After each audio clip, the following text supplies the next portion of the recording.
Ba-ba-ba-ba-ba-ba-ba-ba. It's a snow day, everybody. Welcome to the Opie Radio Podcast. I'm way out east on Long Island, where we got about a foot of snow. And Ronnie Babes, Ron the waiter, my friend, he's in Astoria, Queens. And what do you guys get? About a foot of snow there, Ron? Yo, we got fucking hammered. Dude, I woke up this morning. Yeah. And like I cramped up and I'm sore and I'm like, why? And I realized I shoveled for well over an hour yesterday because I have a basement apartment. Right. And so basement apartments, the first half of the driveway comes down. Yeah. It levels out and the second half of the driveway goes up. Yeah. It's a long driveway. Right. Dude, there was a fucking almost a foot of snow in the driveway. That takes a long, because it's not like once you get all the snow onto the shovel. If you explain shoveling snow, this is what people don't understand. Strangle you. This is what people don't understand shoveling snow. It's not like you shovel it and throw it. You have to shovel it and literally walk like 30 feet to the to where you know that? No, everyone has to deal with their own issues with shoveling a driveway, Ron. Let me tell you a couple things, because I decided to be very, very responsible, because I live in an area of Long Island where you're not going to get a lot of plows. You're not going to get a lot of help. You're gonna have to take care of yourself. It was kind of dumb for us to come out here for basically a blizzard, but you know, the kids and the wife were like, you know what? I think it'd be fun to be at the house when it snows, because we don't get to really experience that anymore living in a giant building in New York City. You're not listening. You want to show us snow. Listen, you don't understand. I'm sore. What? What's nothing? Listen, there was a foot of snow. Because you want to show everybody snow. Look at that. Oh, that's my neighbor.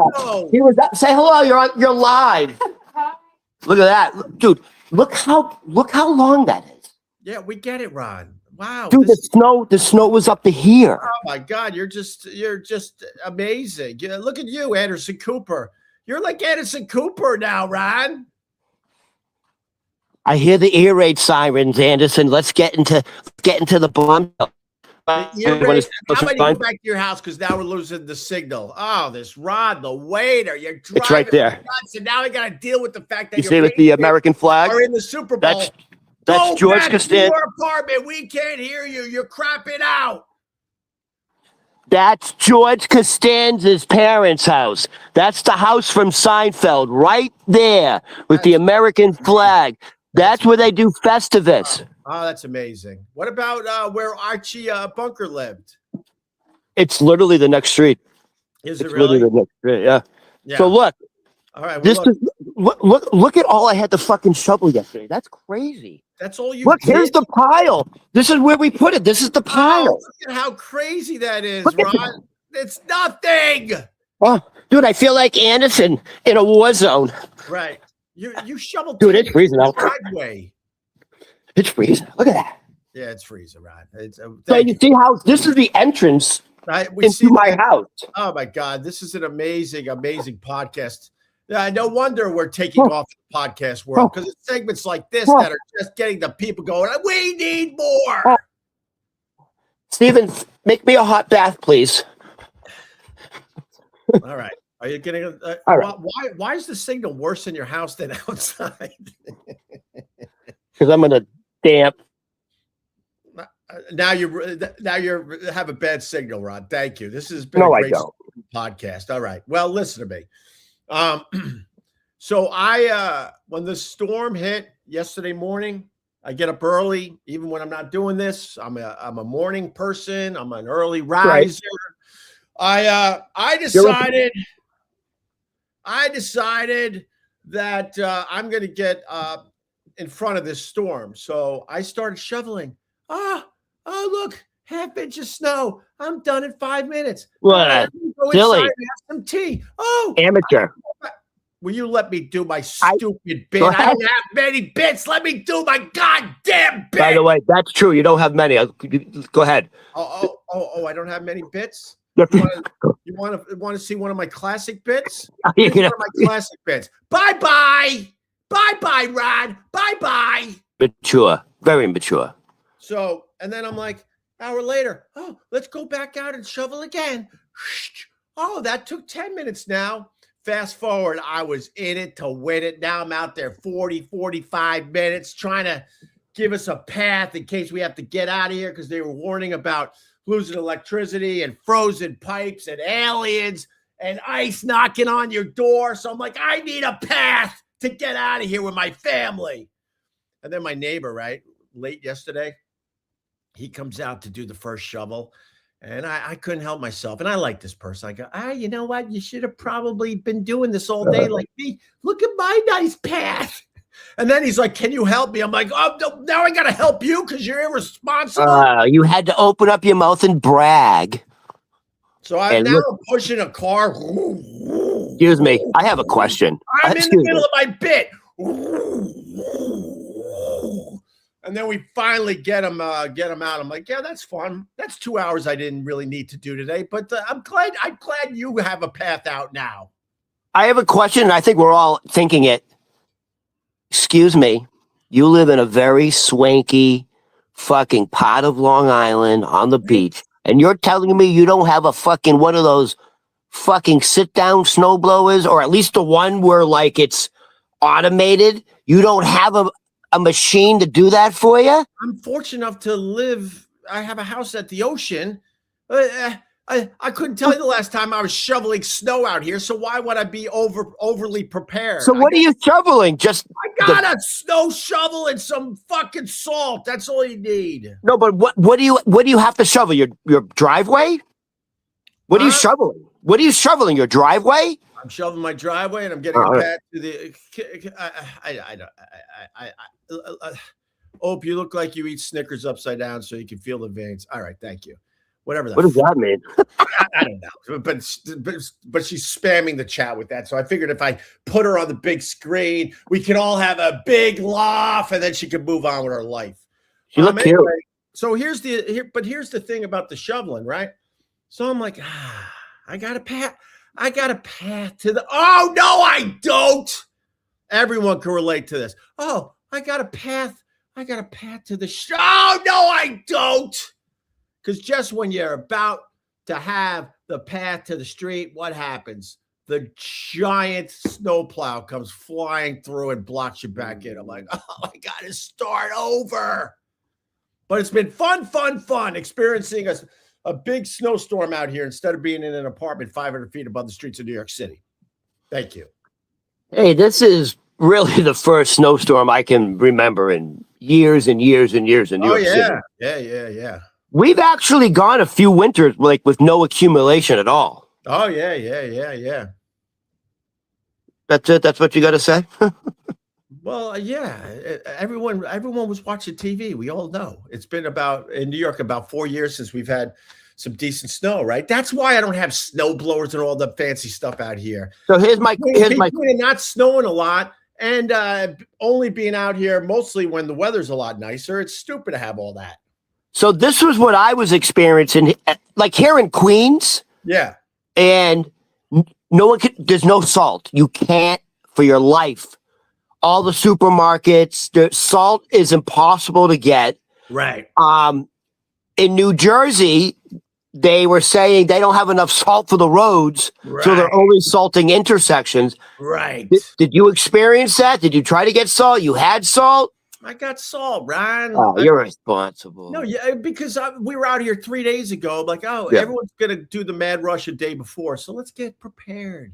Yeah. You're a little brush for the car.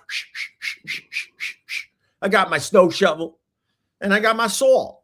So, but the plows. Oh, hey, plow drivers. Thank you very much. I know you've been up for like 24 straight hours. One of my friends is a plow driver on the side. That would be Pat effing Duffy. I love you guys. I do. But it's also frustrating when you got your path to the street so you can escape. And then that plow comes through and blocks you right back in, Ron, right back in. Hey, did you see the story? A guy in New Jersey plowing, like first of all, most of the plows are not the giant municipal trucks. Right. They're the independent contractors, dude. Right. Like, you have a 4x4 and you put the shovel on the front. Right. By the way, in New Hampshire, like Concord, New Hampshire, like, dude, a lot of guys, that was part of their income in the winter. Right. Is, dude, I know for a fact, like, the family I lived with, he would do that. He would get, like, if it was a snowstorm, he'd get up at 2 a.m. because he had certain driveways. He had contracts for houses, right? So did you hear what happened during the snowstorm? What happened?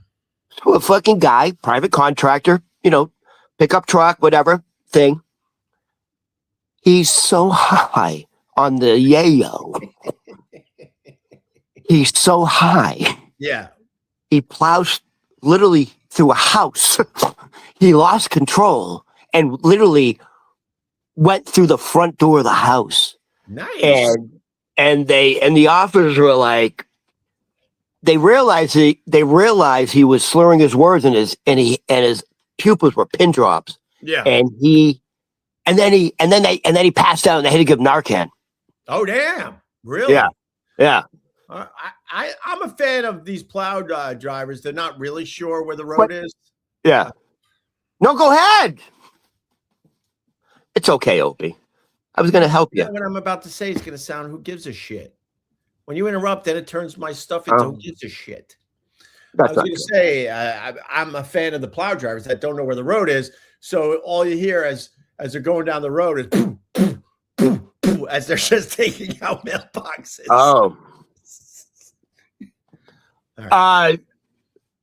What was I going to say? Oh, the reason I brought up the guy doing this is because you're right. They'll apply for 24 hours. Mm-hmm. They want to make their money. So that's what the guy said. He was up for 24 hours and he was doing this.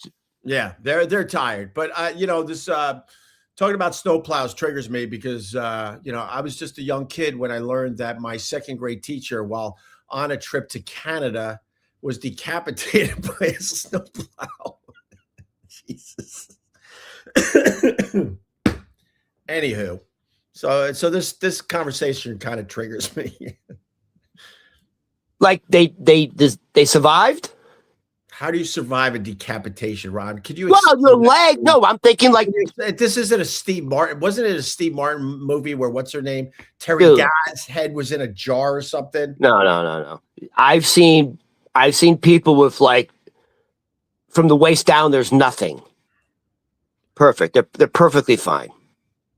You don't see people like that? Do you know the definition of decapitated? You can Oh, you mean the head? You mean decapitated means your head has been removed from your leg. You could decapitate your leg. Well, usually when we talk about decapitation, we talk about the heads. I'm not sure that's Patriots in the Super Bowl when their fan base is this stupid.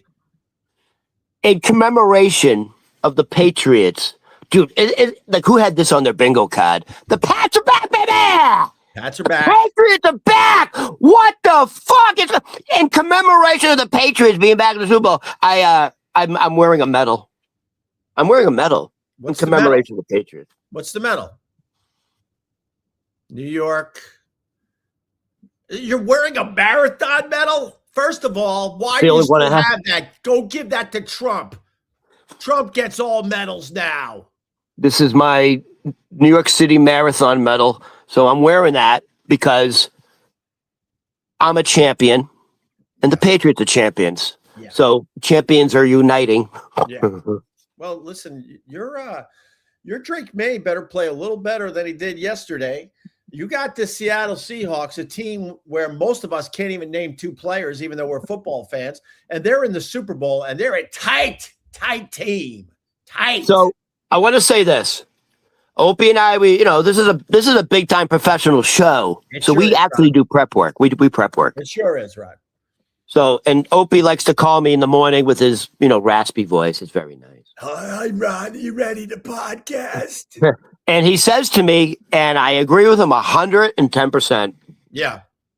If Denver had not lost their starting quarterback, Patriots are not winning that game. I don't think so. They barely fucking won with a guy who hadn't thrown a pass in 2 years. Or whatever. They're in the Super Bowl. My team is in the Super Bowl. So whatever. All that sports talk means nothing because the Patriots are in the Super Bowl. Who gives a shit what might have happened if the guy didn't break his ankle? That's right. Game, Bo Nix, right? Yeah.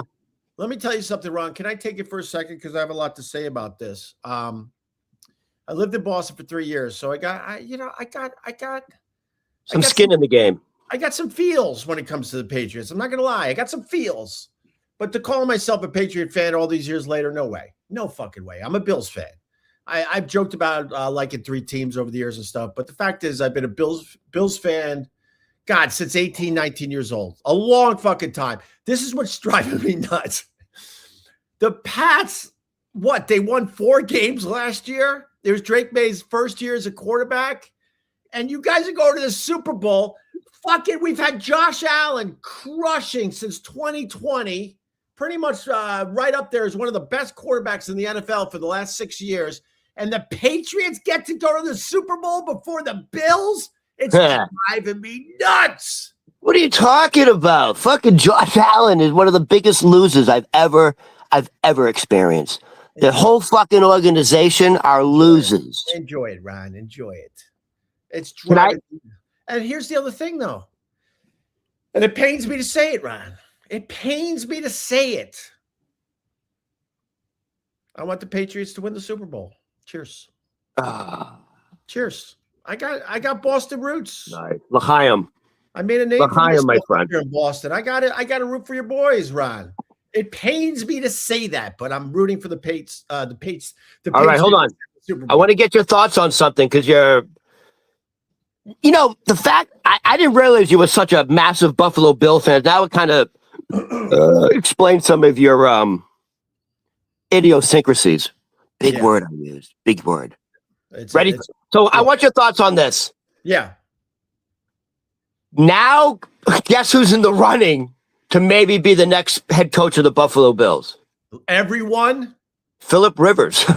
Nah, you ain't gonna get it. What do you think? The Bills are like, the Bills know they only have a few more years with the Josh Allen, right? So you can't bring, I mean, there's a lot of love for Phillip Rivers and what he did this year, but you can't bring a guy that's only coached, what is it, high school? High school all the way to the Bills that are hoping they only got, their window with Josh Allen is what, 3 more years, 4 more years? So you can't walk around with an inexperienced quarterback. No. What? He's got more than that. How old is Josh Allen? I'm talking about his prime. I think he's going to be 30. So, I mean, come on. 4 more years of him in his solid prime. 5 more. He's got 5. 5. He's got 5. And after that, he could still be a good quarterback. Sure. Yeah. But, I mean, the window is closing. You can't get an inexperienced guy like Phillip Rivers that only has experience coaching high school football to bring him all the way up to the Bills when they literally want to go to the Super Bowl next year. This isn't a rebuilding situation. This is a desperate situation with a quarterback that's getting a little older and they need to win now. So why the fuck? So why did they bring him up to Buffalo and interview him? What, like, is it for publicity? To see what he's all about. And maybe they say, look, we like you a lot. We want to hire you for something else. I don't know. I want to say this. I think it would be stupid, but I'm not in that world. I want to say this. Before Phillip Rivers came and played with the Colts, he actually was the head football coach at the high school, whatever. Right. The reason the coach brought him back, did you see him at the line of scrimmage? He's like an idiot savant. They say he has one of the highest football IQs, and all he does is talk and think football. He was masterful at the line of scrimmage, dissecting the defense. Not many, only a handful of people can do that. I think that's what everyone's eyes were opened on how knowledgeable he was on readjusting the play based on what he was seeing on the defense. His IQ is huge. Bro, you should. I don't know. Maybe it would be a good fit. You should be on sports radio. This is amazing. Absolutely amazing for the 5 people that are interested in the X's and O's. But you're good at it. I'm good at everything. Slow down, Rod. Slow down. So my roommate had a problem with me last night. Why? So he made a batch of homemade Toll House cookies. Huh? What? You know, I'm doing a bit and you always interrupt me. It's not even worth it now. Right, fair enough, Ron, but I didn't know you were doing it. Fair enough. I got excited because I thought you were going to say chili because I made a giant batch of chili. Dude, last time you did that, you got sick. No, I didn't. Yes, you did. You said you had the poopies. No, I just had a gurgly stomach. That's not sick. That's gurgly? Who the fuck says gurgly? Gurgly. I was overindulging on my chili. I didn't get sick. A man doesn't say he has a gurgly stomach. I'm sorry. Yeah, well, I'm okay with my feminine features, Rod. So my roommate made a batch of Toll House fresh baked cookies, but the cookie sheet, the pan, everything. And homemade, or is he just slicing it off the fucking roll? No, the roll. That's not making cookies. Got the salami roll. My daughter was doing that at 6 years old. That's not making cookies. It's following a recipe, getting the eggs, getting the flour, getting the sugar, getting the chocolate chips. Yes. Did you ever eat, the roll of the cookie dough? Did you ever eat it raw? I think you can get salmonella from it, right? What? I have to ask again. Are you a time traveler? I'm an only child who lived in an attic. Questions that everyone is screaming like, yeah, of course. Of course. Of course. You ate? Oh, you did do that. Millions of times. The only thing I would eat raw that seems like people would do it in right? Shame on you. When you're with Ronnie Berman, you want to go get more coffee and I'll entertain the troops? I've already had a pot of coffee today because I've been icing down salted down the stairs. I did some more shoveling. I took the dog out.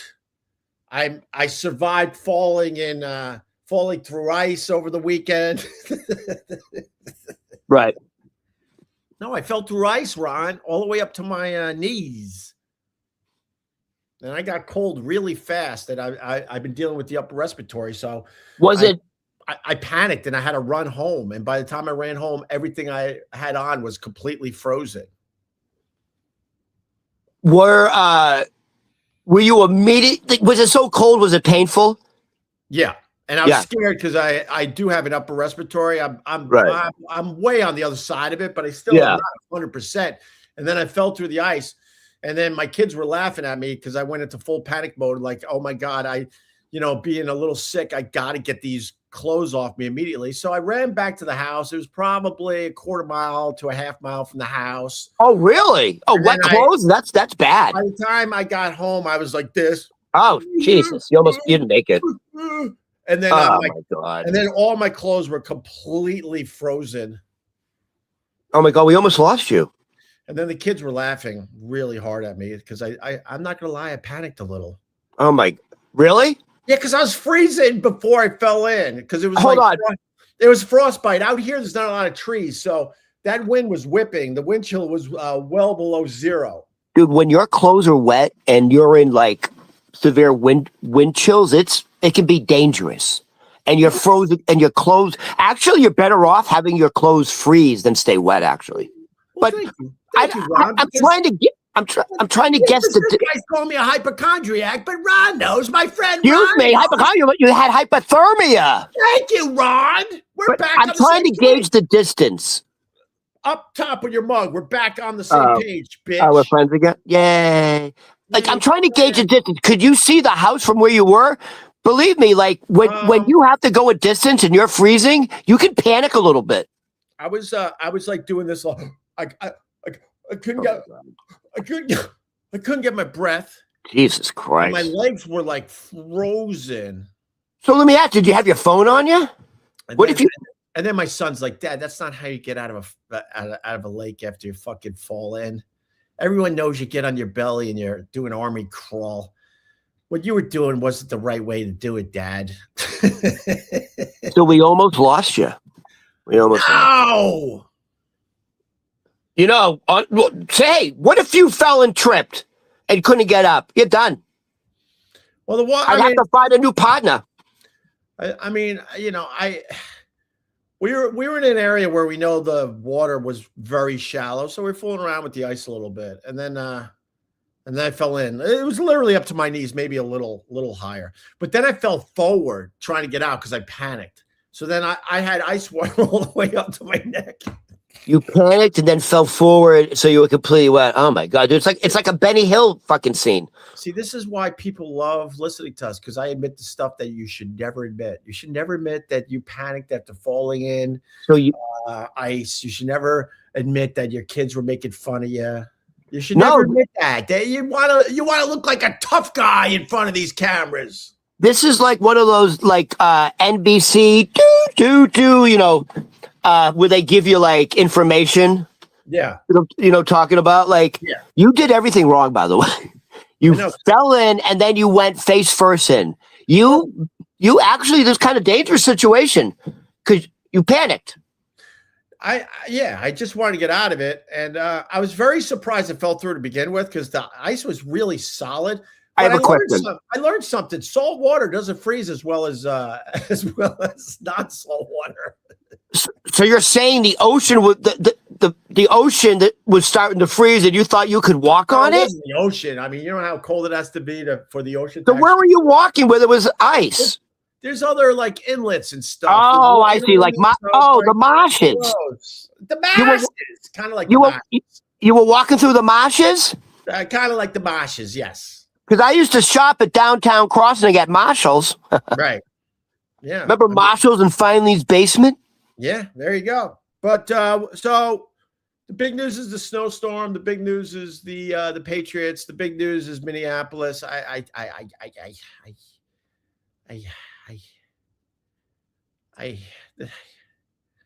Hold on. Before we start that, can I just finish my cookie story?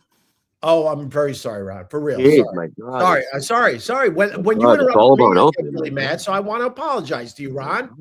I want to apologize to you today. My God. You went on a 20-minute rant about almost dying. Is my apology or not, Ron? All right. So my roommate's not happy with me. He made a big batch of Toll House cookies.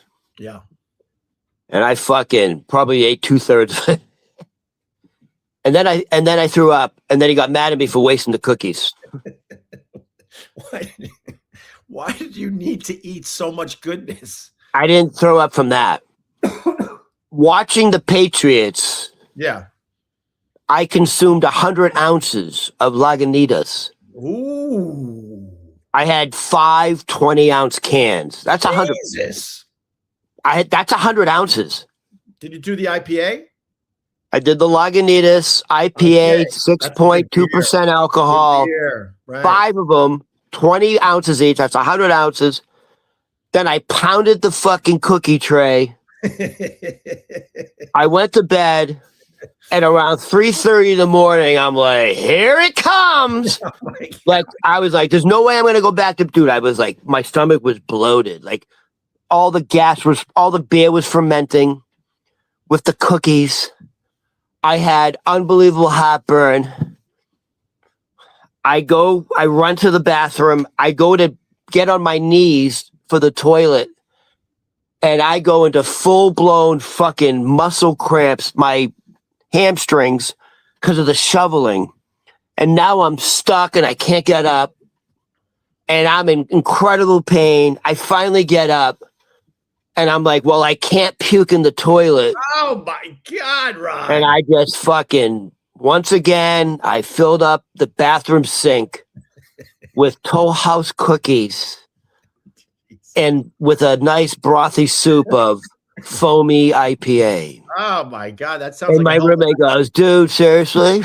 Yeah. You wasted all the cookies. I'm like, yeah. Oh, that's funny, though. But that's how I celebrate the Patriots winning. Right. Yeah, congratulations. But I think it's a little too soon for the Drake May. But he made the play when they needed it yesterday. So running toward the sideline on that fake. That was the play. That was a massive play. That was a little trick they pulled. You got a great coach up there. He's the best. Grable, right? He was drafted by Cowler. He played for Pittsburgh his first 4 years. Yeah. Oh, I cried this weekend again. What happened now? I watched a movie and it made me cry. Oh, is it Beaches with Bette Midler? No, it's not Beaches. That one gets me.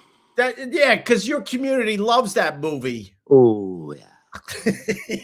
And Yentl. I always cry when I watch Yentl with Barbara Streisand. I never saw Yentl. Why would I? Sieg Heil. and then my kids start laughing at me again. Why? What movie did you watch? Me and my wife settled in for a movie. Home Alone? No. What movie you think made me cry, Ron? Let's play a little game here. You can go for a real answer or a fake answer. When did the movie come out? It's on the TV. I watched it on the TV. Well, give me a hint about the movie. I paid $20 for the movie that was on the TV. Is this a new movie that's out now? I paid $20 for the movie that was on the TV. Okay, so a new movie out now. By the way, I'm about to get, because I'm in the Screen Actors Guild. I actually vote. I'm a voter. We don't care. So I'm getting everything. Oh, you better care, or I won't vote for you. Yeah, show me I won't vote for you when you have a movie. How about that? Yeah, how do you like those apples? When your movie comes out, I'm not going to vote for you. I might have a movie. Soon. Good. All right, what movie made me cry this weekend? Home Alone is touching. All right, well, people are going to guess now. This should be fun. Private Parts. No, it wasn't Private Parts. You're crying because all the money he made it from that. You did all right with that, but all right. So it's a movie that just came out. Career, by the way, because that movie in the end did not do what they were hoping. So stop it, Howard. You did one movie and that was it. He also made a lot of money on the book. The book was a New York Times bestseller. Yeah, and I read the book. It was good. Wicked 2. Excuse me, Wicked 2. No, it wasn't Wicked 2. Okay, so it's a movie that came out now. I gave up on the Wicked thing when I watched the first one. In 3 hours, they finally did that. I was like, what? No, you can't spend 3 hours that she turns into the evil witch at the last moment of the movie and making you wait for Wicked 2. No, I'm done. I'm not watching Wicked 2. Dude, what's going on with Ariana Grande, dude? She don't look good. She's an alien. I think Pete Davidson's big D energy wrecked her. Bro, I'm all in with Pete Davidson all the times he did my radio show, all the times he said, oh, man, we are friends and I love coming here. I think I like doing your show more than SNL. And he had a really good time. I have no doubt my phone is ringing and I'm going to be on Pete Davidson's podcast on Netflix. Oh, yeah. Because we bonded back in the day. Excuse me. If he invites you on, he's inviting you on as the Opie and Ronnie show. It's not just you. Now it is. Hi, everybody. Welcome to the Opie Radio Podcast. Well, let me tell you something right now. Yeah. I was already thinking, you told me that harrowing story where you almost froze to death. And I was like, God, that, and you know what? It got me thinking, like, maybe that could be a possibility. Like, what would I do? You know what? I was like Jack Nicklaus in The Shining. I was. All right, listen. It wasn't Brokeback Mountain, another movie I never saw. Awakening. Opie, if something happens to you, I mean, what would I do? Who would I call? You know who would probably fill in? Who? I bet if I give that Jim Norton guy a call. Hey, Jimmy, you want to fill the big boy shoes? Opie's not here anymore. You want to try? You want to get in the driver's seat? See how it feels with me? Did I mess up Jack Nicklaus and Jack Nicholson again? Oh, it's just been my whole life mixing those two names up. Oh, and it was a great line, but I said Jack Nicklaus. Oh, I stink. Who's Jack Nicklaus? One of the greatest golfers of all time. If Tiger Woods didn't get into the bitches as much as he did, he would have broken all of Jack's records. I thought, now Jack Nicklaus is. But he loved the Perkins waitresses. He loved them, Ron. He loved them. And he got sidetracked when he was going to crush Jack Nicklaus's records on the PGA. Anyway. I mean, he's right up there with Arnold Palmer. Nah, he's way better than the Arnold Palmer. Oh, really? Jack? Oh, yeah? Well, he don't have a fucking drink named after him, does he? Good point, Ron. Good point. I bet you Jack Nicklaus tried to have a drink named after him, and it just didn't work like it did with the Arnold Palmer. What would it be called? The Jack Nicklaus? The Jack Nicklaus. Yeah, well, you got to. Yeah, of course you got to name it after himself. Arnold Palmer named it after him, so Jack would have to name it after him. And just, I didn't guess the movie that I cried at. Hold on, I want to see if you actually. What is an Arnold Palmer? Do you even know? Ron, iced tea and lemonade. Okay, fine. I just want to be sure. And then you might put a little vodka in there. Oh, that's the way to go, actually. Okay, so it's a modern movie. You cried. Hamnet.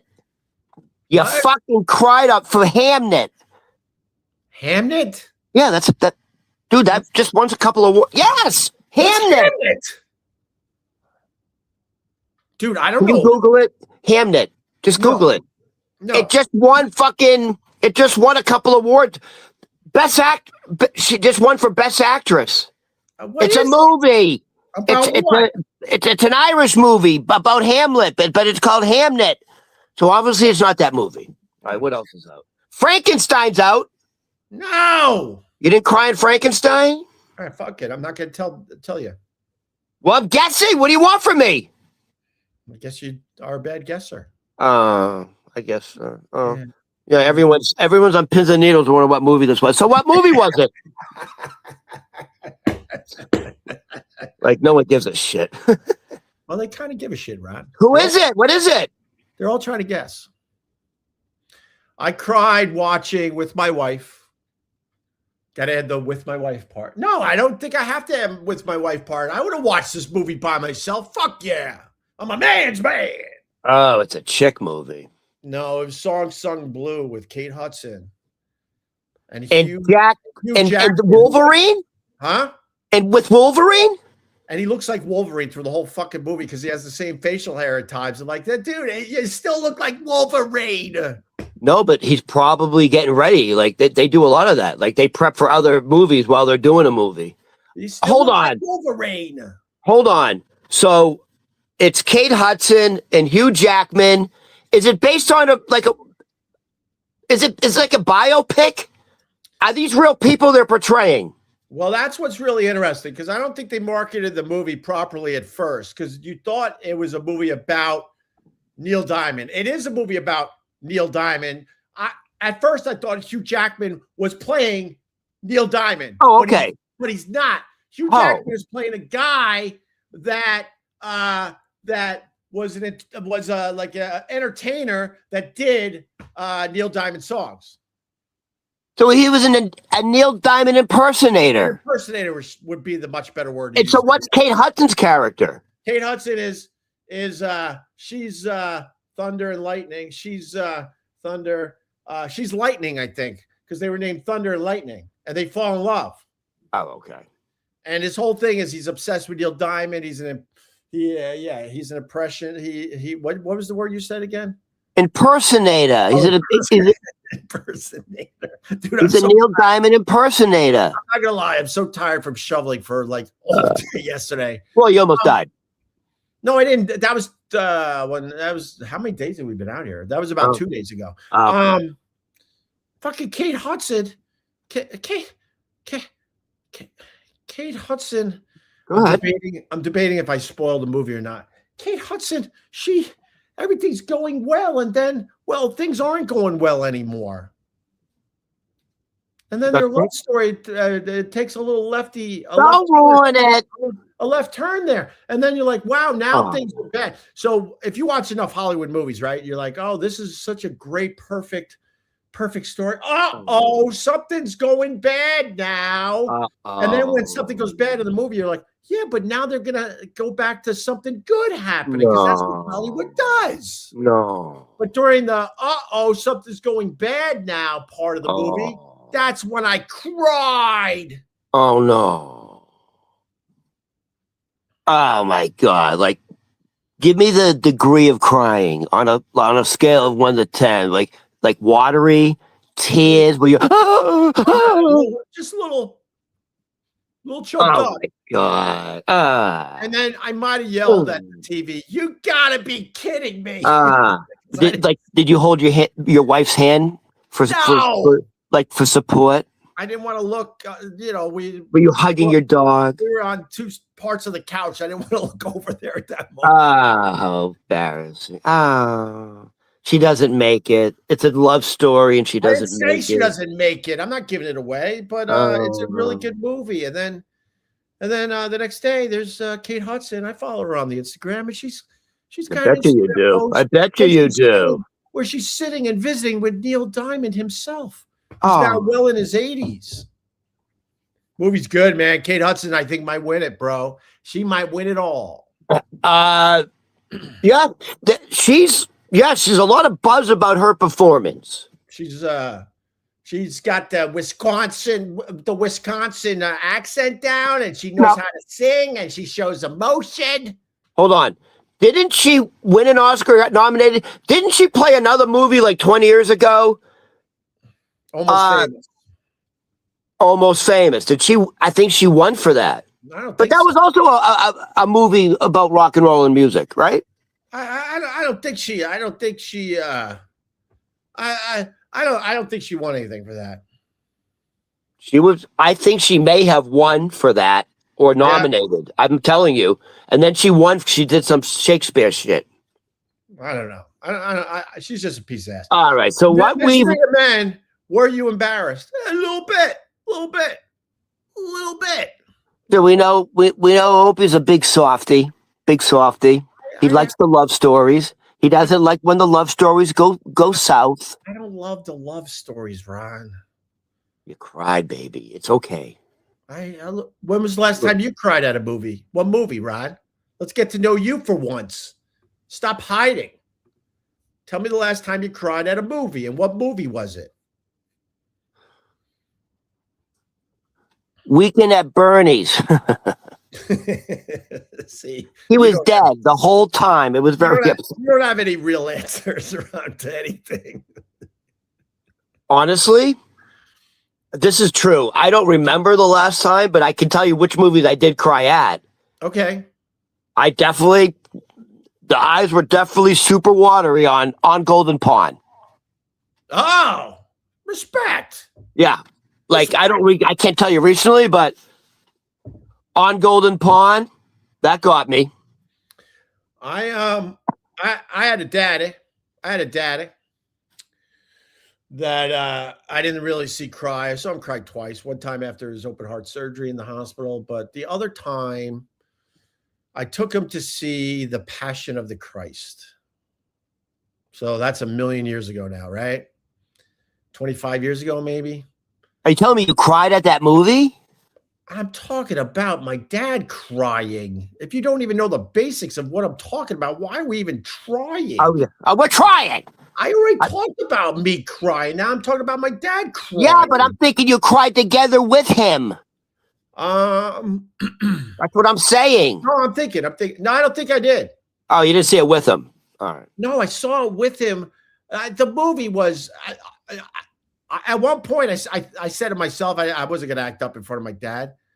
At one point, when I was watching Passion of the Christ, I said to myself, I get it.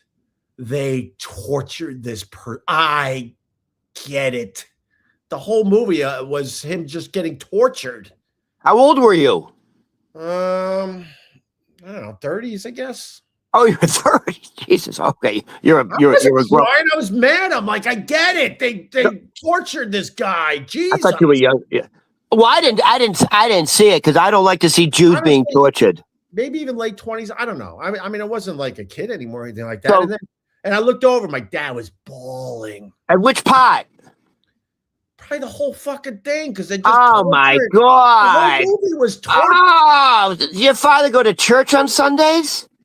My father grew up Catholic, but by the end of his life, he believed, but he really was against organized religion in general. Are you one of those families that you went to when you were young? You went to church on Sunday? A lot, and then came back and had a nice meal. Sure. So, like, how often was that? For years and years and years, like For years and years and years, that was the ritual in your house. Sunday morning, you go to church. I went through the whole thing. I was still going to church every Sunday, even if I was hungover when I was in college. For the first, by the time I was a sophomore, I was tapping out. All right, dude, educate me. What time would you have to get up on a Sunday to get dressed and shower and look nice in your Sunday best to go to fucking church? This isn't Little House on the Prairie. That's how I know it. I don't even remember anymore, but it was like we probably did around a 9 o'clocker. Oh, like what time was service? And it was quick. It was a quick, getting ready. That's all that's all I could remember all these years later. And so your father also had the passion of the Christ in him. Well, he was frustrated because there's a lot of stuff they left out of the Bible. He was studying like a lot of ancient texts at the end of his life. Your father was? Yeah, he was studying all that. He was really into it. What do you mean ancient texts? There's a ton of shit they left out of the Bible. And then there's like the Dead Sea Scrolls, all that type of stuff my dad was into, learning about. Yeah, there are manuscripts that are much older than the Bible. Right. And the Bible has some of the same stories in them. Yeah. John Quartz, $5. An early FU to the belts of my snowplower. 90 minutes of shoveling. Thanks, Dick. Yeah. We made $5 today, Ron. That's awesome. All right. Go to the fucking go to McDonald's dollar menu. Yeah. You know what? I think, Ron, I'm going to say something. I don't want to talk about Minneapolis. By the way, I was going to say, if you want to talk about that now. No, I don't want to talk about it. Opiates. I don't feel it's disturbing. Yes. I'll say this because it's been a theme as long as I've been in the public eye. I fucking hate politics and I fucking hate our politicians. Yeah. And this is a perfect example. They lie right to our fucking faces all the fucking time. Bashar, the extraterrestrial. What are you doing? That's all I'm going to say about it. Oh, Bashar, the extraterrestrial. Ron, sorry. Because it's stupid to even talk about it. People have their opinion on what happened in Minneapolis. And they're not going to listen to what I have to say, especially if it goes against what they think. We've lost our way in America. We're rudderless. Bashar, the extraterrestrial. This is what they say about what's going on right now. Yeah. The ETs called Trump the Great Destructor. And, oh my God, I forgot my... Damn it. What else we were saying? It doesn't matter. Opie sucks. Because look, I suck because he doesn't agree with my opinion. This is why I don't want to talk about it. Yeah. So just quickly. I'll say this much. Now you're getting me going. If you can't handle a male nurse, you might be in the wrong profession. No offense to the male nurses out there.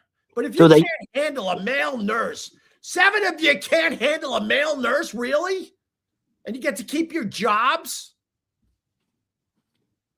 This is what Bashar says about all this. He says one of the lessons. Yeah, right. You're like Tony. You can't control yourself. One of the lessons we're going to learn is we're going to learn to second guess our government because we are being absolutely gaslighted. The video and what the government is saying are two different things. Ron, and I'm not mad at you. It has nothing to do with you. But you, like I said, turn around and talk to your wood paneling. It's exhausting. Yeah. I saw but if you can easily see it however you need to see it. It's so frustrating. Well, but here's something else. This guy was truly an asset to his community. He was an ICU nurse at the Veterans Hospital. Like he was truly making a difference in his community in an extremely positive way. And he was snuffed out. He was just straight up snuffed out. And if America is just going to stay back and stay silent, then we're all complicit. We're all guilty. This is literally the time you need to stand up and go, enough is enough, because it's only going to get worse if you don't. We are in a new era. Well, it's the truth, though. We are in a new era. And this is my can I say one more thing, please? No one wants to hear any of this. No one. Well, and I'm not saying you're wrong, Ron. No one wants to hear any of it. Yeah, but that's the point. You know, I know. The point is someone says, a very intelligent man says something very clever. Where are all the people now who voted for Trump? Where are those voices who voted for Trump but not for this shit? Where are they? Why isn't anybody speaking up? Why is everyone now staying silent? Why is everyone taking off their red hats? Why is everyone taking their flags, their Trump flags off the truck? Where are those Trump was right about everything hats? Where are they? Where are they? A bunch of them have turned their back on Trump, for real. Joe Rogan has. I'll say this much. He was out to...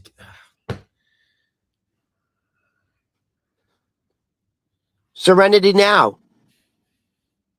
Did someone do a bad comment? It's you know what bothers me the most? I'll talk on the outskirts of this. The lack of empathy in America is really fucking scary. Really fucking scary. You shouldn't have been there. That was someone's friend, coworker. That was someone's son. And people are like, hey, they don't give a shit. Dude, that was someone saving lives. They have common decency. They don't even have the empathy to go before they start arguing. They're like, wow, that's pretty fucking dramatic and that sucks. They don't even have that in them. Just to let you know, an ICU nurse is a doctor. They're as trained and sophisticated as this man's profession was saving lives. All he did was try to protect a woman who got knocked down. He had his cell phone in one hand, and the other hand, he had nothing in it. And he had a legal permit to carry a concealed weapon, which was taken off his body before he was shot. It's murder, dude. It's murder. So and if you're comfortable with that, fuck you. If you're comfortable with that, fuck you. Ron, it doesn't matter. Look at this guy. See, because we're not buying the narrative and the lies that were thrown at us by Christy Nolan. Everyone saw the video. Now, look, it's this you have to deal with. You need mental help. You are so disingenuous, hypocrites, lying through your rotting teeth. That's someone who's... Go ahead. That's why I'll say this much. I'll talk to the outskirts. And you could go back through the Opie Radio podcast. I hope you're subscribed. I hope you're listening to these on a podcast app because that's what really helps us. But I was in support of ICE. The support for ICE is not good right now. Not good. Not good. I was in support of ICE. I'm like, yeah, man, there are a lot of really bad people in this country that are here illegally. Yeah, all right, I'm good. I'm kind of for this. Yes, but the problem with ICE and the problem with Trump is all the people that were supporting this when it first started, they're not supporting as much. The numbers show it. You know, because of ICE, there may be a partial government shutdown now because the Democrat, they're not going to approve the funding, the additional funding for ICE. It's tough to fund it after that video, whether you're for it or against it. It makes it tough to fund it when this video is out there. Hey, listen, forget all of that. Just as a society, just as human beings, if that doesn't bother you, there's a problem. That was a man who devoted his life to saving lives. An ICU nurse is a high-stressed, highly disciplined, highly skilled job, and your job is to save lives. And he was only there protecting that woman. He did everything by the book. Governor Waltz actually is encouraging his citizens to videotape everything on their phones to record the actual truth. And that's exactly what he was doing. He was doing exactly what Governor Waltz asked his citizenship to do. And he was straight up murdered. And your government, our government, is absolutely lying to us.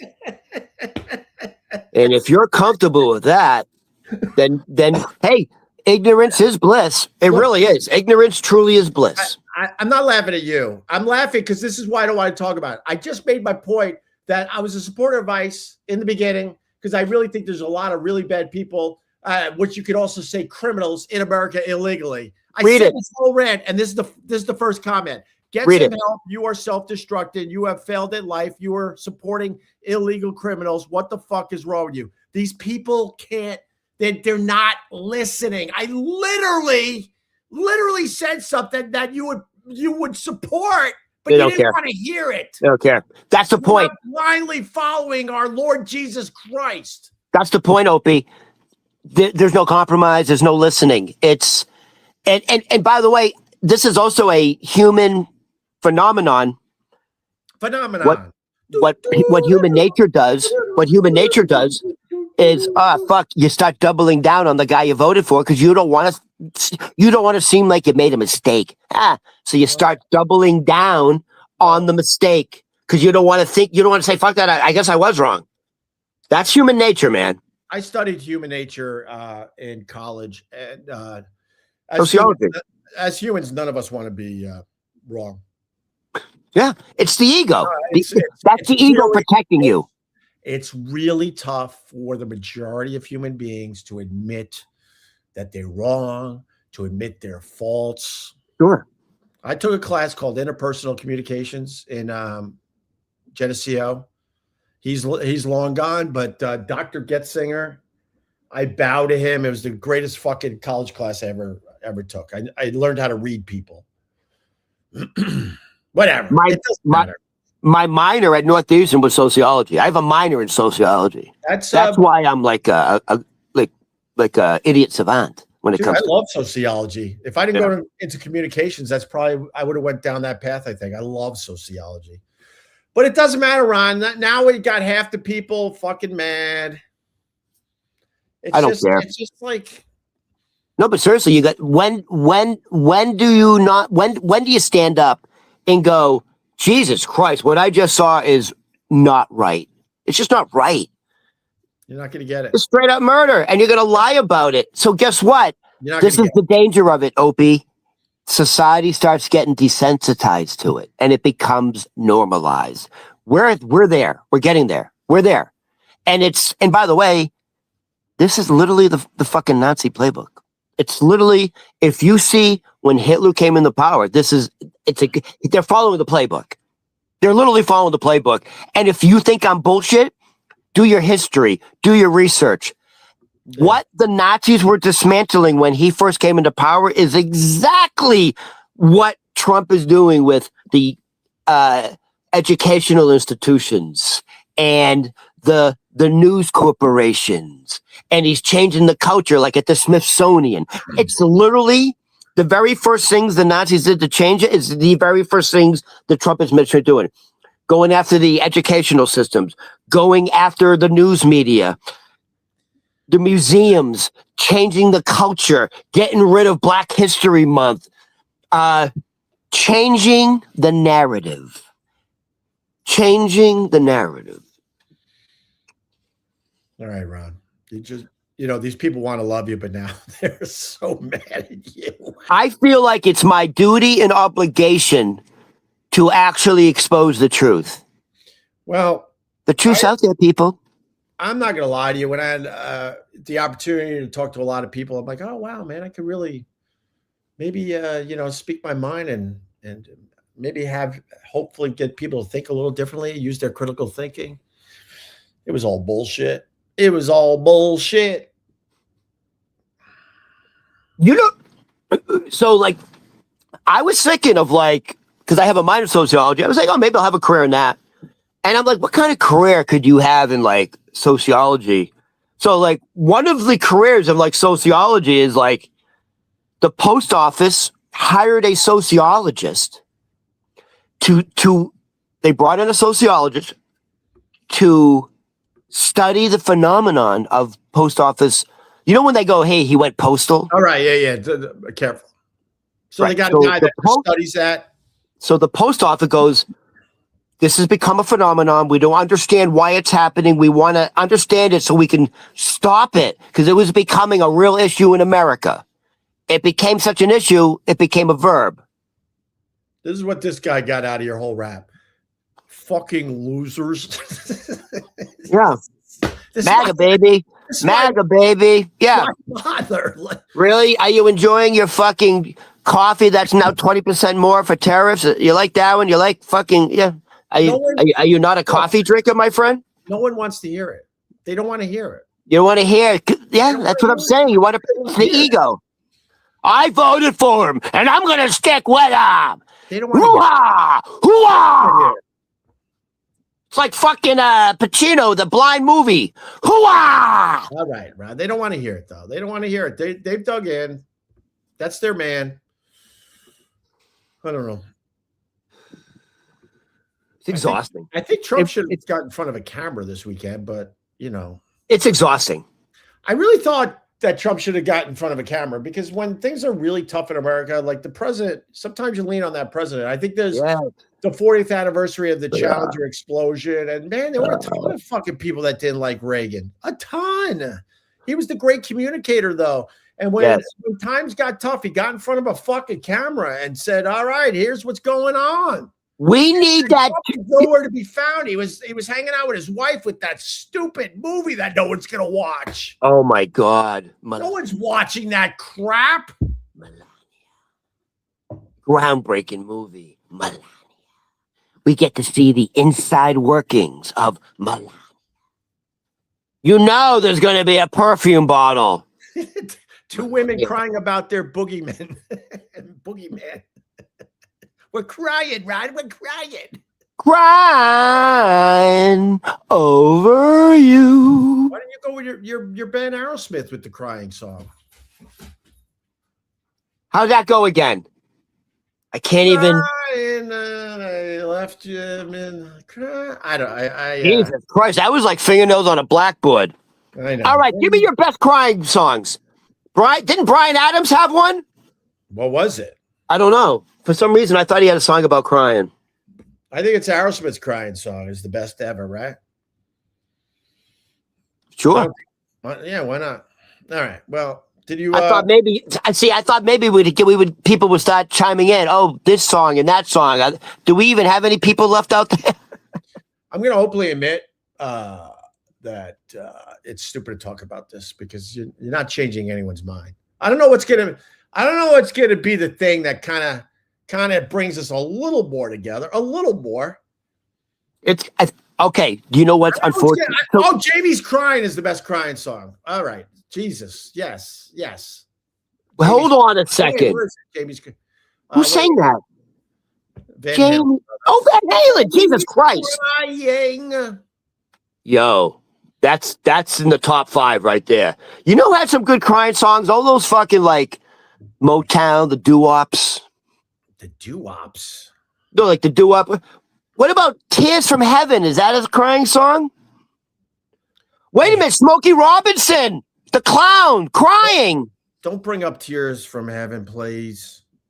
How's that go? Awkward. I'll say it again. How awkward would it have been if Eric Clapton handed that song into the record company and they're like, it's just okay. We're going to put it on a that's the song where his kid fell out the window. Oh, right. It's this insane song about his kid. Horrible tragedy. Imagine he hands it into the record company. They're like, we can put it at the end of a greatest hits album. It's all right. I mean, they had no choice but to put that song out. All right, Ron. I think Guns N' Roses had a song called Crying Like a Bitch. What's your thoughts? Let's finish up with this. I'm trying to get you off topic because these people want to love you, Ron. They want to love you. I want to love me too. They want to love you, Ron. So we're going to get off that topic. All right, let's get off it. I'm exhausted by it anyways. Hey, I know one of your best friends, and because of your best friend, he introduced you to Kyle Ruiz. But I think your friend's going through a midlife crisis. Guy Fieri. Yeah, I mean, I got the crying songs. We're missing so many good ones. Oh, go. You got Crying by Roy Orbison. Jesus. Crying. Wait a minute. Hold on. That's in the top 5. Yeah, but there's a better one. Go. Guns N' Roses, Don't Cry. That's a great song. Crying by Aerosmith. When Doves Cry, that's the greatest. Oh my God, fucking Prince of all time. Damn, there's been a lot of good ones. Boys Don't Cry by The Cure. Oh, that's Cry Me a River by Justin Timberlake. Yep. It's My Party and I'll Cry If I Want to. That's right, and I will. I'm So Lonesome I Could Cry. Hank Williams. Oh, that was Hank Williams. That's right. Big Girls Don't Cry. Who was that? Big Girls Don't Cry. Four Seasons, I think. It's like a Beach Boys song. And it goes on and on and on and on and on and on and on. What about Guy Fieri? Excuse me. So, I mean, he's turning 58. Sounds like he's going through a midlife crisis. That video is wild. You got to show everybody. He's gone. Something's happened to Guy Fieri. Hey, what's that fucking restaurant he has in Times Square? Is it called Flavor Town? Well, the old one is no longer with us. That restaurant. That's where Carl worked. Excuse me. But what was it called? Huh? What was it called? I forgot. Oh, all right. But it was a giant space. The Guy Fieri video. I think it's for a Super Bowl ad. Listen, I don't know if it's a Super Bowl ad, but all I know is Guy Fieri just turned 58 years old. Play the volume. Why? It's part of this is an AI video. It's obvious. Put the volume. Why? Because his voice is weird too. Why? I want to hear it. Play it from the beginning. Put the volume up. Happy birthday to me. Happy birthday to you. Happy birthday to you. Happy birthday, favorite.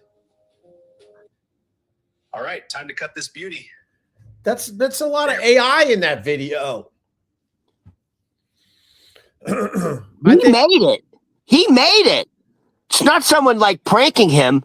So Carl, when he was alive, told me something which I thought was interesting. I screamed too much, and now the upper respiratory that's way better is bothered me now again. I got the tickle. It's funny what you said when you said Carl told me something when he was alive. Like, what else would he tell you? Yeah.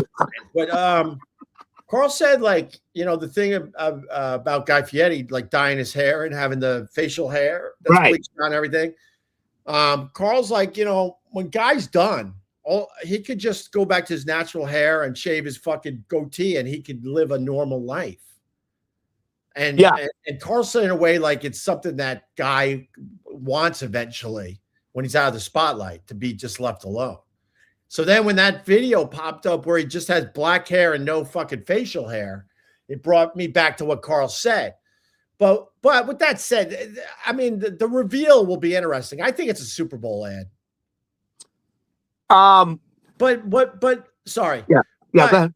The thing with Super Bowl ads are you want to be surprised. So, but nowadays it's hard to surprise anybody with a Super Bowl ad because they put the ads out early. But I mean, we'll know what that's about eventually. He's not going through life looking like that. He looks ridiculous. So Guy Fieri during the lockdown on the Food Network, I got hooked on Guy Fieri's. I did, dude. I got hooked on it because my father was a chef, and he was a restaurateur who owned bars and restaurants. I got hooked on Guy Fieri's show. Was it diners, drive-ins, and motels? What the fuck's it called? Dives.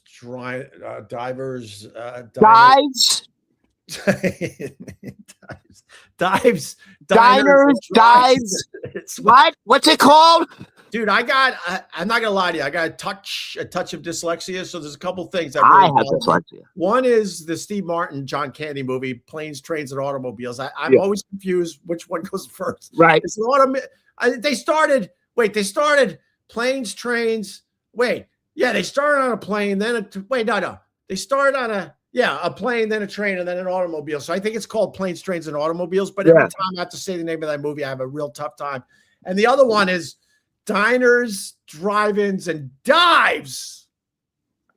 Diners, drive-ins and dives. Yes. Or this guy who probably doesn't like us, so that's fine. Dicks, dildos, and dongs. Dude, that's actually not bad. That's actually funny. Good for you, my friend. Good for you. That's not bad. Bravo. Dicks, dildos, and dongs. The triple D, baby. The triple D. So I got hooked on that. Yeah. He would drive up in his red Corvette, fucking the convertible red Corvette. Yeah. And what's really great about the show is it's him. He's just a really charismatic, funny guy. And so I always love these type of formats. So it's half cooking show and half history lesson. Yeah. So, you know, you go to this small dive in fucking Charlottesville, North Carolina, and it's like been there for 50 years. And it's like, and their specialty is like, you know, fucking grits and gravy with homemade fucking the what do you call it? The dough? What do you call it? I don't know. The pastry. Dumplings? Anyways. I thought you were going to say collard greens. But anyways, you go and like, so you learn about the town, the history, and you learn, and then like the food's really good. So I got hooked on that. And the other show I got hooked on with Guy Fieri during the lockdown, he had a other show where it was like him and his kids. Yeah. Like it was him and his kid. Yeah, his sons are great. Like cooking during the lockdown, like cooking at their like ranch. Right. And what was appealing about that show was, and this was what appealing about it. Were you trying to say home fries? No. Okay. You know, when you get biscuits and biscuits, I was trying to say, like, you know, they show you how to make the homemade biscuits and the gravy and the grits, you know, that you learn about the history of the food and the town. And I'm into that because my father was a chef and I grew up in the business. Can I say something? Biscuits, overrated. When I go to Popeyes and KFC, I'm like, what's this? And I throw that aside so I can get to the chicken. No, the biscuits at KFC with the gravy and mashed potatoes, that's a staple, dude. Yeah, overrated. Overrated. What about the Pillsbury Doughboy biscuits in the tube? Nope. What are you, nuts? Don't believe in it. You ever eat that raw? Nope. So this is where I became a fan of Guy Fieri. The other show where it was him and his family and his kids, I was like, wow, this guy like he really loves his family. Like he's a real family man. He's like just really down to earth guy. And that was appealing to me because I'm an only child and everyone abandoned me. Aww, I want Guy Fieri to be my daddy. I know. I want Guy Fieri to be my daddy. I've been fortunate enough to hang out with Guy a bunch of times now, and he's awesome. He's so down to earth. Right. That's what yes. He's one of our biggest celebrities out there. He's huge, but you got to see him at home with his family interacting. I'm like, this is actually a really cool guy. No, Ron, you got to see it on the TV. I actually got to go to his house. Look at you fucking bragging. Yeah. Yeah. I was in his kitchen once. He's like, oh, you hungry? I'll never forget it. I go, this was after Carl died, unfortunately. I know, but where though? Where? His house is gorgeous. Where? Which house? Where? Like he has a lot of houses. Northern California. Okay, yeah. So out west. He has a house close to where he films grocery games. Okay. And I went out there to do the grocery games for Carl. And then that's right. And then Guy invited all of us to his house for Carl. And so there was got to be 100 people there at least. Excuse me. And then he pulls me aside. He goes, oh, tomorrow I'm having a housewarming party because we just had this house redone. So come back tomorrow. It's only for family and friends and the people that rebuilt this house. Hold on. Quick question. Yeah. Before you go on. Yeah. How nice was the house? Like, how nice was it? Big. Insane. It's just like compared to your beach house. He has a garage. Trying to remember now. This is about 7 years ago now. I'm going to say at least 5 cars. That these 5 cars alone were no less, if you add the total of all 5, $3 million easily. Oh, he's doing the Jay Leno shit. Then he had a section of his, his spread that was filled with more cars. They could kind of be outside a little bit. It is Northern California. I go, holy shit, you got a lot of cars. He goes, this is nothing. Then he has a garage like Jay Leno with more cars. Oh, so he's doing the Jay Leno thing. He's a car guy. So now I'm realizing the cars probably that so for the opening can you tell me the order again? Dives, diners, what? No, don't make me try either. I don't know. Dives, drive-ins, and diners. It's, by the way, that's not the order. He always had oh God, I hate this. Diner. Why'd you do this? Diners, drive-ins, and dives. I don't even know the 3 words anymore. Drive-ins, diners, dives. It's not the order though. That doesn't sound right. It ends with dives. It has to. Diners, it ends with dives. Diners, drive-ins, and dives. Dives. I'm going with that. Is that your final answer? Do you want to phone a friend? So what he does is for the beginning of every new episode, he drives up to the spot, like through the town, and he's always got like this mint fucking convertible sports car. I assume they're probably his. How many cars does he have on his property? I don't know. You pouting? No, I'm just bored. Oh, you all right? Hold on. That's not the question I want to know. Yeah. The kitchen. Like, how insane was his kitchen? It was pretty state of the art. And I'll never forget it. Out of nowhere. So I think this was the next day when I was there with the family and the friends. And it was really nice because, like, he invited all the workers that redid his house and threw him a sick fucking bash. He's got an outdoor kitchen area that I can't even. It's crazy. That's where he was doing the show, huh? That's where he was doing the show. Nope. Oh, he wasn't. He has another ranch that he wanted to take me to, but I think he says another ranch. We got to take a helicopter up there, and that's where he does a lot of that stuff.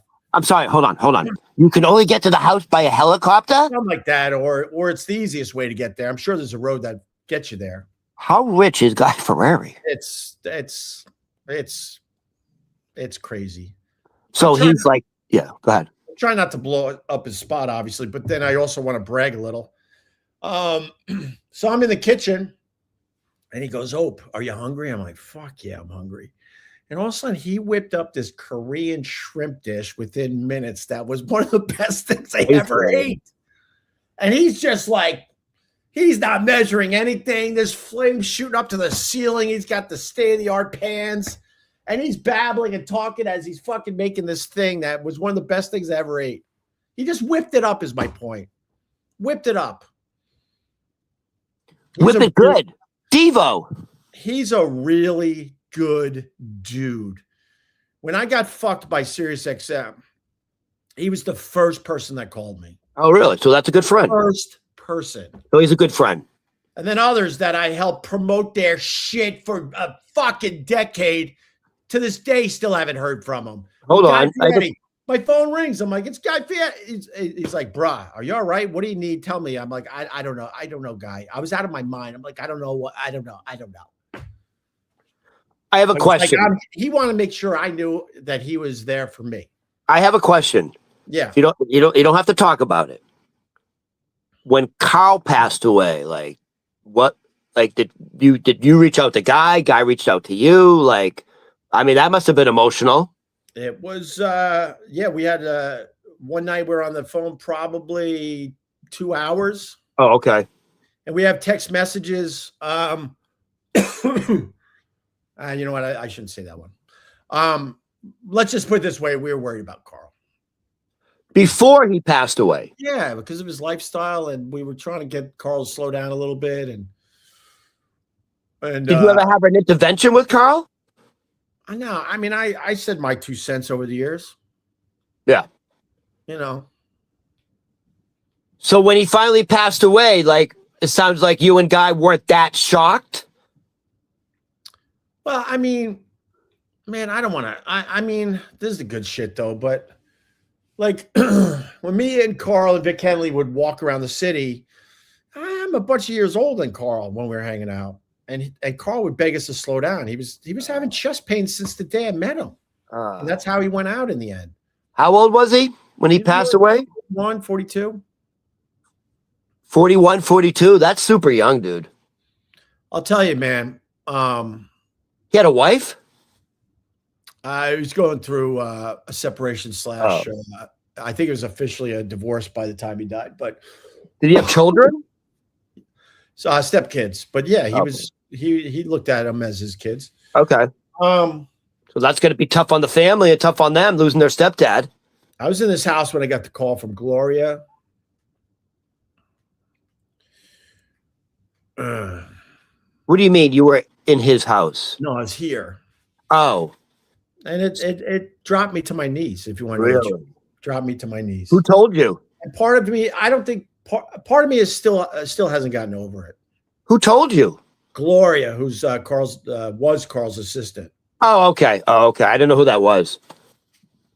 Is that one of those moments in your life where you get that news and you literally drop to your knees? Well, I just said that, Ron. All right, so I'm repeating it for the people. Yeah. So waterworks, all that stuff. Inconsolable for a long time. Oh, really? Yeah, bro. He was everything. So hold on a second. I'm not gonna lie to you, Ryan. I have a lot of fun with you. That goes without saying. Yeah. But Carl made this fun again for me. I got into radio because it was a fun thing to do. And then for years it wasn't fun anymore. Right. And Carl was the one that made this fun again. I remember you saying to me the best time you were ever had when it was you, Vic Henley, Kyle Ruiz, and you would go down to the Hamptons or Fire Island? Fire Island? What are you talking about? Right, so slow down. Nothing wrong with Fire Island. Slow down. Slow down, you homophobe. And you would go to the comedy clubs in the Hamptons, and you said, Ron, if I could, I would do anything to replicate the joy I was having. You said you would go. What are you doing? I don't know what you're talking about. What comedy? You're telling me you said some of the best moments you ever had with Carl and Vic Henley is when you guys would do comedy shows in the Hamptons. We didn't do any shows in the Hamptons. Where? We started up a small comedy tour that we were having fun with. Not in the Hamptons, but in Long Island? Somewhere, right? We did one in the Village. We did one in Philly. Oh, okay. All right. Get my place. But you said, I remember you saying you started doing comedy shows with Vic Henley, Carl, and you said that was some of the best times of your life, right? No. Am I getting this conversation wrong? No offense, Ron. The whole thing was a lot of fun, and it was and it's some of the biggest and happiest moments of my entire career. But that was more like the radio show we were doing and the podcast we did after the radio show, and the fact that we couldn't get enough of each other. We were hanging out when we weren't doing radio. It was awesome. The whole thing was awesome. Well, I mean, that's how I met you. You were literally doing shit with Kyle. Awesome. So here's my other question. I hung out with Carl on a very regular basis. We probably hung out until he got really busy with the restaurant, no less than 3 times a week. And that didn't include doing all the radio shows. So we're always finding a reason to hang out a little bit, do dinner, whatever. He turned me on to so much cool food shit. All right, just give me a quick history lesson. How did Vic Henley come into all this? He just started doing the Opie and Anthony show like any other comedian back then, and then we hit it off.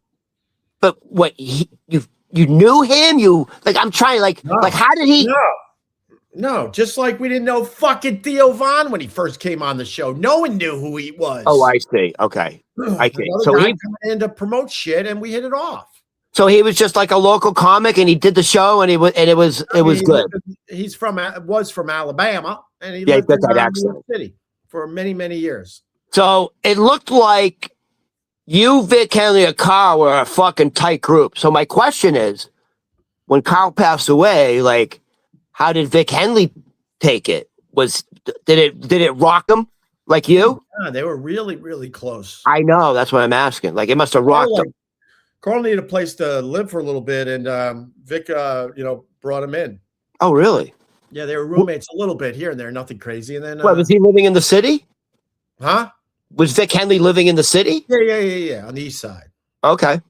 And yeah, they were really tight. They were just as close. Like, I'm not a partier, so Carl certainly had some good times with Vic. Hanging out real late and stuff. I couldn't do that with those guys. So let me ask you this. Kids, and it's also isn't my thing. Let me ask you this. Yeah. What was the time frame from when Carl passed away to Vic passed away? Was that 6 months? Okay. Do you think Carl's passing had something to do with Vic passing away? Like, some people, when there's someone so close to you, your friend, that happens. Did you think that had anything to do with it? It's weird. Vic got hit by a SUV and didn't really get checked out properly. A few months before he died, he got hit by an SUV. Oh, I didn't. Oh, okay. And he was bleeding. He was, peeing blood and all sorts of shit. And he was like, I'm good. It's on my podcast. We're like, dude, what the fuck? You got to get checked out. If you go way back in my podcast, you could check out that whole storyline, man. It's crazy. And then I was hit by a car, and he was pissing blood. Oh yeah. And then the shutdown happened, and I was definitely leaning on Vic to try to, get through Carl's passing and also do some podcasting still. And then he left us in April. So what was the cause? Carl was September and Vic was April. No, but what was the cause of death for Vic? Carl was a heart attack, right? Yeah, he had embolism. Yeah. Pulmonary embolism. So what did Vic die of? Like internal bleeding? A pulmonary embolism. Didn't you say how did Vic die? Yes. So pulmonary embolism. Oh, okay. I thought you were talking about a massive heart attack. Oh, pulmonary. Okay. Jesus. So you think if Vic Henley got medical attention, he would be okay? I have no idea. Oh. Literally, I have no idea, to be fair. I don't know. But you know what, Ron? Because we went down that road, it's I'm still not over that. Really? No. So you talked to your sexy Jewish therapist from Long Island about this? Yeah, we've talked about it. Nice. Does she wear like sexy dresses? I think I got to talk to her today, actually. Nice. Do you ever do it in person? Huh? You ever go in person? Like you lay on a couch and shit? I haven't gone in person in a while because I was driving out to Long Island to do the in-person thing. And I was like, this is too much. I bet you when you go in person, you shower, you have clean underwear on because you're like, you never know. No, it's not because you never know. You never know. Maybe we're going to boom, boom. Huh? Maybe I'm going to do a Tony Soprano. All right. Ron. I think you're an honest man. I try to be. You can tell us. Be honest. You're a man. Have you ever pleasured yourself alone thinking about her, your therapist? I think you're lying. I absolutely think every man does. Fuck you. You're lying. You're alone in a room with a woman who's listening to you. Oh my God. I'm getting had. For the podcast, if obviously the answer would be, yes, because that would make it better. No. You've never done that? Oh, God, no. Dude, I was so horny once. We'll end with this. Go ahead. I was so horny once. Yeah. I went to get it was like early in the morning, and my coffee maker broke. I didn't have a coffee maker. It broke. So I was in between. So I would have to get up in the morning, and I'm only like a half a block from, like I said, there's a Dunkin' Donuts like every few blocks on Tidmarsh. It's crazy. Right. So it's like 5 a.m. and because I don't have a coffee maker, I get like 2 giant black coffees, and I'm horny, dude. Especially, what I'm horny is if I had a few the night before, you wake up frisky because you get the little alcohol fizzle in you. Yeah, I think we can relate to that. Yeah, and she was like this. She was Indian. They're all Indian. They're all Bangladesh or Indian. That work in that. If you work at a Dunkin' Donuts, New York City, you're Bangladesh or Indian. If you work at a Dunkin' Donuts in Boston, you're just a trashy girl from Southie. They're still white. So I'm horny. It's like 4:30 in the morning, 4:45. I'm getting my coffee, and I'm like, oh my God, she's got the Muslim scarf on. She's cute, petite. You know what I mean? She's got the dot. Whoa. What are they called? There's a name for the Indian porn. Do you know what I'm talking about? There's a name for it. But anyways, I immediately went back home and I thought about the woman who served me my black coffee, my little Indian delight, my little curry cube. My little curry cube. Oh boy. Let me tell you, I was excited. Like it